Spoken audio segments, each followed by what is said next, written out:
Well, you guys, I'm not gonna lie, things aren't so good for me right now. Look, I'm in my NASA shirt.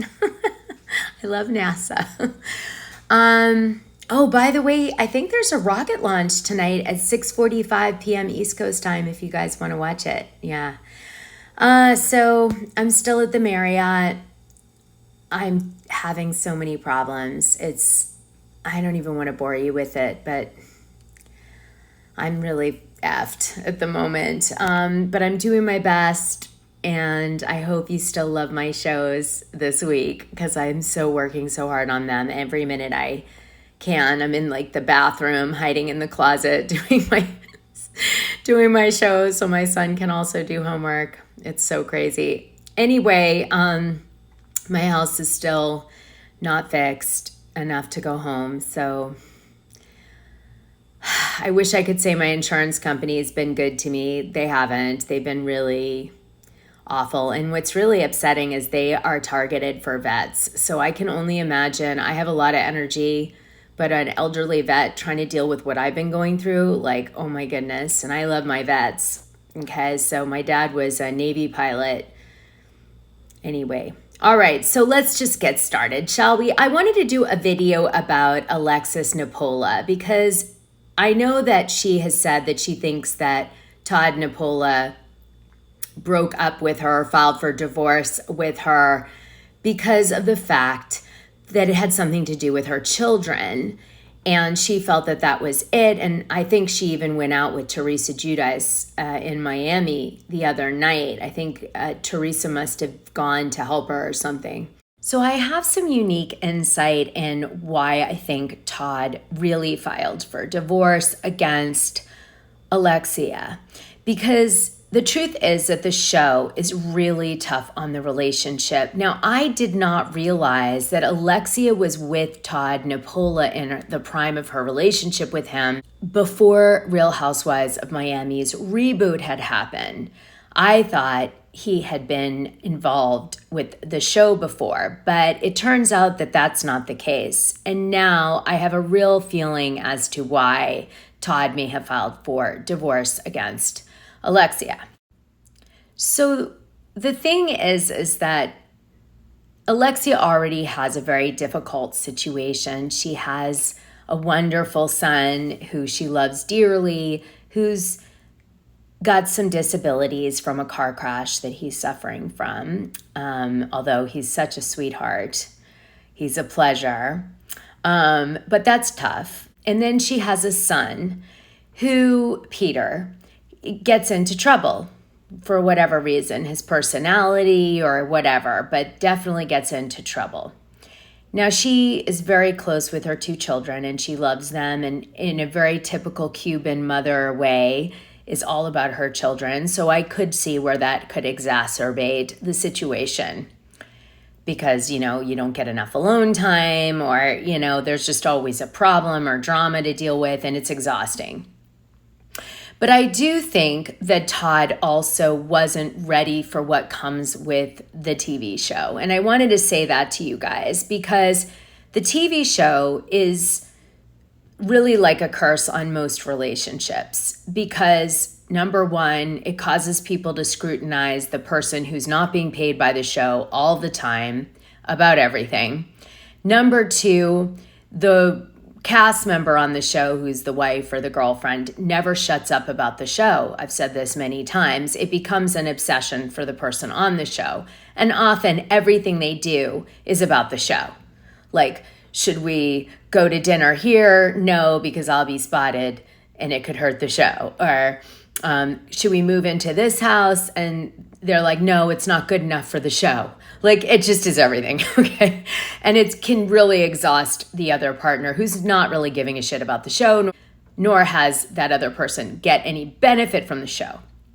And there's also other things like logistics and stuff that are really tough. But mainly the thing is the person never stops talking about it. The show is everything. So I just have a feeling that Todd didn't understand what this was going to be. And once he started to see what the hell this was going to be, he was like, I did not sign up for this. I signed up for you, but not this. So Todd filed for divorce, I think 8 or 9 days ago, and this video came out after. Do it. It's not for you. Go get a safe job, work at the factory or work at the school, do something like that. We've all heard all this bullshit of people telling us what we can't do. The truth is, you could do any damn thing you want. That's the greatest thing in the world about being in this country. You could do anything you want, of course legally, but you could go out and do anything you want. I could quit real estate today and tomorrow decide to become a paratrooper if I want. You could do anything you want. Don't let people's fears and stresses and small-mindedness get in the way of your dreams. You have dreams for a reason. And unfortunately, people are going to shit all over your dreams because they're afraid of you accomplishing them. Not because they actually don't want you to do it, but they don't want to see you do something that maybe they wanted to do. They don't want to see you break out and great because then they got to look in the mirror and realize that maybe they weren't great. So don't listen to those people. If you believe you're destined for greatness, go be great. Don't listen to anybody else. I promise you, you could be great. I wonder if he used that argument with trying to get Alexia to quit the show at certain points. So this video was done either the day he filed for divorce or like 2 days before, something around that time period. And listen to the message in this one.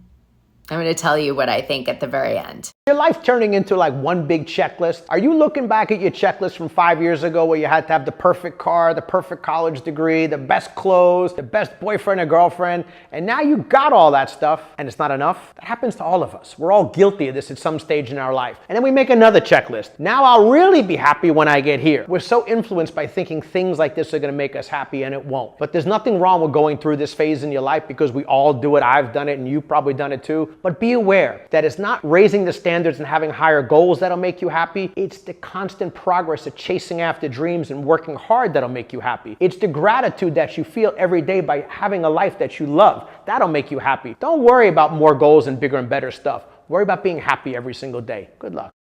Okay, so what are the clues in this? Number one, you guys know that on the last season of Real Housewives of Miami, they came at Todd Nepola about his money and whether he had enough or he was good enough financially and materialistically for the rest of the group, and questioned that the lavish lifestyle that they put forward was, maybe not all it seemed to be. And I do believe that, Todd is like, this is ridiculous that I'm being sucked into this TV show and people are judging, the way I live and my level of wealth and all of these things, when frankly, I don't actually really give a shit.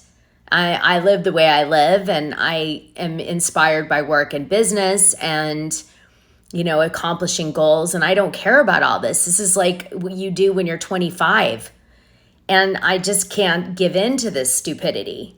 And I think Alexia was trying to get his buy-in on this kind of way of existing and being influenced by the judgment of the fans, etc., on the lifestyle. And he was getting really resentful about it. I also think he started to feel bad about himself in a way. And I think it made him go, what am I doing here? What is happening here? I think he also started to feel pressure to be a certain way and live a certain way. And he was just like, this is not happiness for me, and this is not the way I live my life. And I think he probably pressured her to quit the show when she didn't. And that's what I think is really behind all this. But they'll never say it because the producers will get mad at Alexia. That's the truth. Okay, that's what I think. Let me know what you think. Also, before I go, you guys, tomorrow we have a live, me and Kim D, about Real Housewives of New Jersey tea and some other drama that's been happening. You'll enjoy it. We might even talk about Andy Cohen a little. All right, so I hope to see you. It's tomorrow, 1 p.m. EST. Hit the notify me button. I'll put the link in the description of this video for you to hit the notify me button so you don't miss it. Again, tomorrow, April 23rd, Tuesday, 1 p.m.